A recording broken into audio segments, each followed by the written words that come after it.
Muli, good morning po sa inyo mga idol, sa mga kaibigan ko, sa mga lahat po mga nanonood. Ako po pala ay may pasan-pasan na hagdanan. Ang purpose ko po nito ay para kumuha ng bunga ng kalamansi na itinanim ng aking ama na mayapa. Kaya nga itong hagdanan na to, napakabigat po yan. Ayan po, muntik na nga po ako natumba dahil bumangga yung dulo ng hagdanan sa may riprap. Mahigi na lang, hindi ako nahulog. Sobrang bigat po nito. Ito na nga po pala, nandito na ako sa may puno ng kalamansi na itinanim ng aking tatay. Mahigi na lang, marami siyang bunga at napapakinabangan ko namin, muntik na naman natumba. Napapakinabangan po ang tinanim ng aking tatay. Kaya nga itong kalamansi na ito, pinasyalan ko pa po ng isang araw to, nakita ko, napakaraming bunga po. Kaya ang gagawin ko, kukunin ko at pipitasin ang ibang mga kalamansi. Ayan po.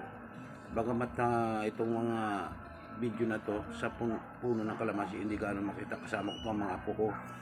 Siyempre, kung nasa ng daddy nila, kaya sinasama nila ako para kumuha ng kalamansi. Ayan. Tapos, siyempre, naikasa ko na itong hagdanan na napakabigat. Kaya kung gagawin ko naman, siyempre, aakyat ako.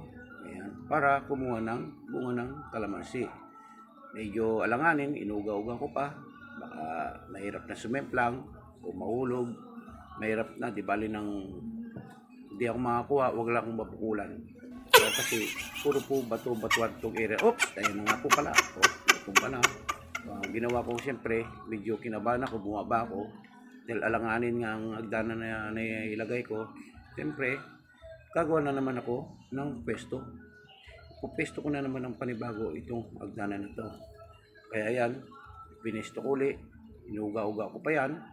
Pero medyo tagilid talaga ang pagkakalagay ng hagdanan. Kasi puro bato-bato ang puto sa area namin. Kaya ang ginawa ko, medyo alanganin talaga. Akyat pa rin. Matigas ang ulo eh.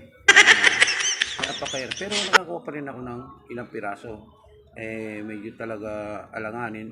Kaya ang ginawa ko, mabuti na lang ang aking anak na si Jason dumaan para magpaalalay ako sa hagdanan dahil napakabigat po kung ako lang mag-isa. Mabuti na lang itong anak ko na nasamahan niya ako para ayusin ang hagdanan. Pero saya hindi maganda po talaga dahil alanganin. Ang ginawa ko lang, nagawa na lang ako ng panungkit. Ngayon, ginawa ko ngayon, nanunungkit na lang ako para ito, safety pa. Wala pang hulog, wala pang disgrasya. Kaya ito, manungkit na lang ako ng bunga ng kalamansi para maiuwi ko at dumanga pa pala ang may-ari ng bahay. Nagpaalam na po kami niyan sa may-ari ng bahay para manguha ng kalamansi. Kaya ito, siyempre, ang dami pong bunga niyan.